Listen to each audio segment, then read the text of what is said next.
Tô procurando um tipo de pessoa, me falaram que não vai ser difícil encontrar. Aquela pessoa que não se acha boa em nada. Por acaso é você? Ah, então fica, vamos conversar. Eu escuto isso de muitas e muitas pessoas e é muito dolorido, porque é muito ruim a gente sentir que não é bom em nada, que não se desenvolve em nada, que não tem nada para oferecer. Eu vou te mostrar 3 possibilidades do porquê que você está sentindo isso e cada uma delas vai te exigir um desenvolvimento diferente. Então começa a se avaliar para saber em que caminho você tá. O primeiro e mais desafiador de todos é uma memória, uma ferida de não suficiência. O que acontece? Mesmo que você coloque metas, objetivos para o seu desenvolvimento, você sempre vai ter a sensação que não é bom o suficiente. E essa memória de insuficiência é como um eco que fica na cabeça falando não é suficiente. Ela nem olha o que você está fazendo. É como se ela tivesse vendado. E aí, gostou do meu desenho? Não é bom o suficiente. E aí, agora ficou bom? Não é bom o suficiente. E agora? Agora eu me esforcei. Não é bom o suficiente. Ela fica ecoando. Essa é a memória mais profunda que a gente tem que trabalhar lá dessa ferida, lá nas origens, lá no processo terapêutico bem profundo. Uma forma da gente perceber que tem essa memória é colocando metas de progresso. Se você não tiver com paralisia, você coloca um objetivo. Então eu quero desenvolver isso aqui. Pega uma coisa bem pequenininha. Viu o progresso? Aí você fala, melhorou. A pessoa que tem essa memória muito forte de autossuficiência, ela nem consegue reconhecer progresso. Ela tá totalmente desconectada. Ela tá com essa informação, como se ela ficasse olhando para uma nuvem, um balão assim de texto que fala, você não é suficiente, você não é suficiente. Ela não consegue enxergar o que ela está fazendo. O segundo caminho, que não necessariamente ele exclui o primeiro, mas ele traz algumas características específicas, que é o excesso de comparação e uma comparação desproporcional. Então, você pode estar desenvolvendo habilidade, você pode se ver melhor em alguma coisa, mas você se compara com pessoas assim, em outra etapa da jornada e assim, de uma genialidade absurda que não vai te ajudar. Às vezes as pessoas acham que se inspiram com esses grandes gênios, mas normalmente mais atrapalha se ela ficar olhando muito de pertinho. Então você pergunta, mas você está se comparando com quem? Com Da Vinci? Você fala, poxa, meu amigo, assim, vamos colocar objetivos menores pra gente ver um progressinho aqui, né? Esquece o homem, foi maravilhoso, incrível, mas assim, vamos voltar pro seu? O terceiro motivo, que acontece com menos frequência dos casos, é quando você realmente não desenvolveu habilidades e realmente você não tem muita proficiência em muita coisa. Embora seja muito difícil, porque se a gente cavocar, a gente vai descobrir várias coisas que você se desenvolveu que você não está enxergando direito.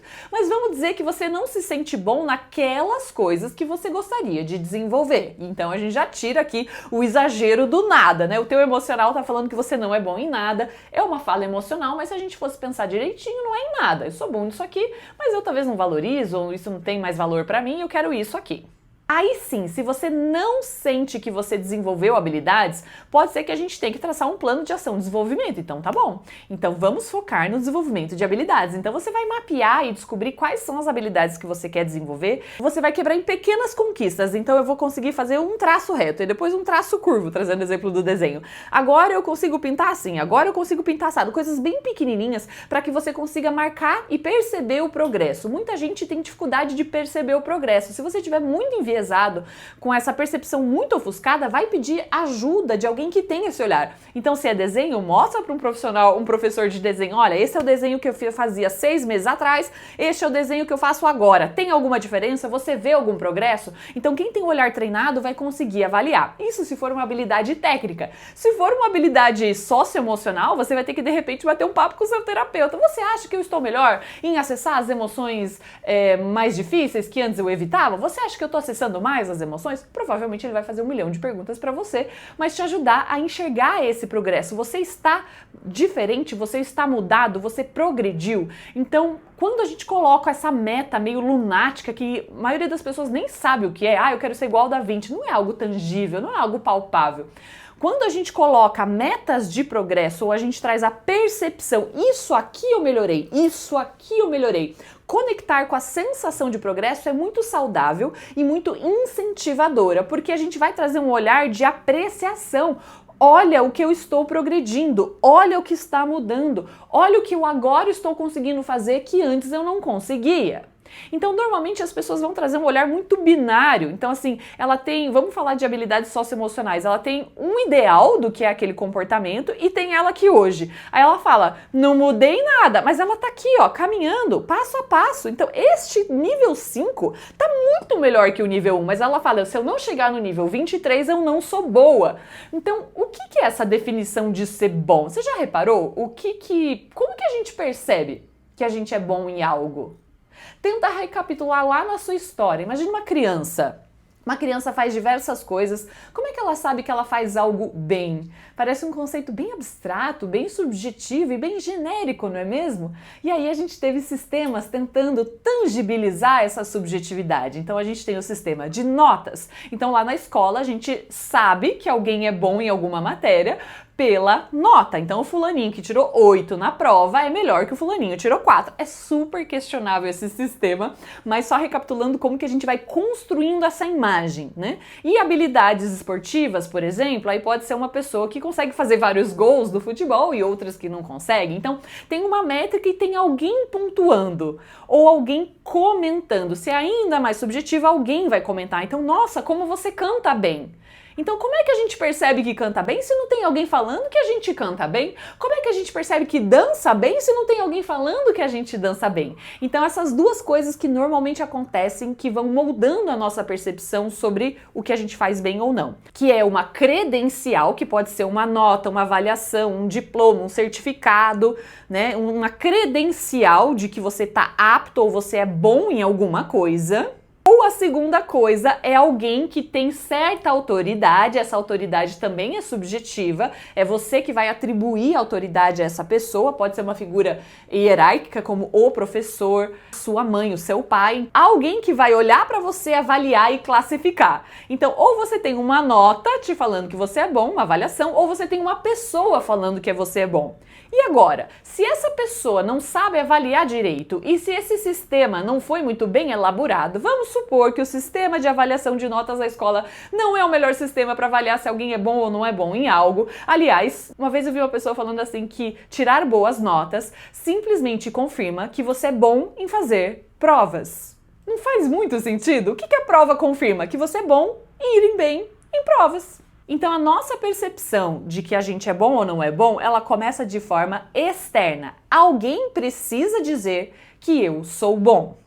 Ou eu tenho uma nota, ou eu tenho um comentário de alguém falando que eu sou bom. Percebe que a gente não vai desenvolvendo a nossa própria autoobservação? É como se a gente não tivesse o direito de se achar bom em algo. É alguém que tem que dizer que nós somos bons. Talvez nesse momento você fale, sim, é importante isso, porque tem gente que se acha maravilhoso, mas ninguém acha ele maravilhoso. Eu sei que você pode pensar nessas pessoas snobs, arrogantes, com uma baixa percepção de si, mas não é o caso para a maioria do meu público. Quem está me ouvindo agora provavelmente não é o seu caso. A gente está falando de pessoas que são altamente autocríticas, que têm uma autoexigência muito grande, que precisam recuperar a sua percepção de si, que ela está muito equivocada. Porque se você não teve pessoas com uma boa avaliação à sua volta, você não teve esse selo de outras pessoas, mas isso não quer dizer que você não seja bom, quer dizer que não teve uma avaliação que foi capaz de dizer que você é.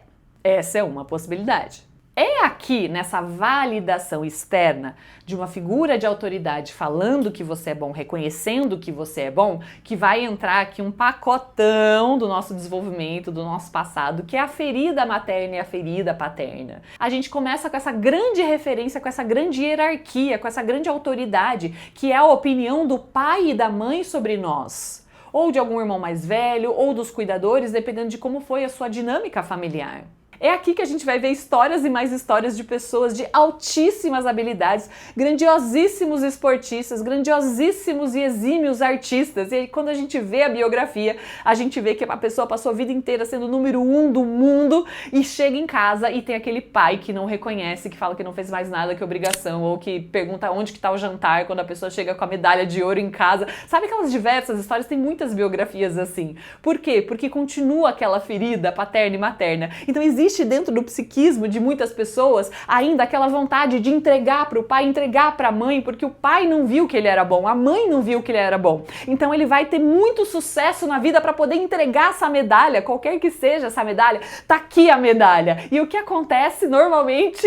Essa medalha não muda a percepção dos pais. Então é uma pessoa que viveu com esse sofrimento, com essa falta, com essa ferida mal resolvida de pai e mãe, por outro lado trouxe aí conquistas muito exuberantes, né? Então a gente é grato pelas conquistas dessas pessoas, porque elas trouxeram grandes descobertas, grandes marcos, grandes contribuições para a humanidade e ao mesmo tempo continuaram com essa tentativa de buscar o reconhecimento de pai e mãe. Então grande função do nosso desenvolvimento adulto é parar de buscar o reconhecimento materno e paterno. Não tem como a gente falar de desenvolvimento de habilidades e você perceber que você está sendo bom em algo sem você cavocar e aprofundar qual é o reconhecimento que você está buscando do seu pai e da sua mãe e das figuras de autoridade que você teve na sua infância. Especialmente se tem alguém que não está te dando reconhecimento. Vai ficar essa falta, vai ficar essa ferida. Ferida essa que não vai ser cicatrizada quando eles te reconhecerem. Ela precisa ser cicatrizada em você. É você que solta da necessidade de ser reconhecido por eles. Repara que existem vários aspectos emocionais que deturpam a nossa própria percepção das nossas habilidades e das nossas conquistas, do nosso progresso. A principal provocação aqui é para você descobrir onde você está, o que em você que te diz que você não é bom. Se você de fato não for bom em algo, é muito simples, é só você escolher o que você quer se desenvolver e se programar, se organizar para desenvolver pouquinho a pouquinho essa habilidade. Quebra em pedaços bem pequenininhos para você ver progressos assim bem minúsculos para você conseguir perceber, mas não adianta quebrar em pedacinhos e você não conseguir olhar para aquilo e falar, nossa, realmente eu estou progredindo. Pode ser que você continue achando que você não está progredindo na velocidade como você imaginava, mas o ponto principal que eu vou ficar extremamente feliz aqui é quando você conseguir ver um avanço e falar, realmente houve avanço, houve progresso, eu estou melhor nisso do que há X tempos atrás. E esse olhar, quando calibrado, já vai fazer uma diferença absurda na sua percepção. E aí você vai começar a ver o desenvolvimento das suas habilidades com muito mais clareza e menos ruído. É isso por hoje e até o próximo vídeo.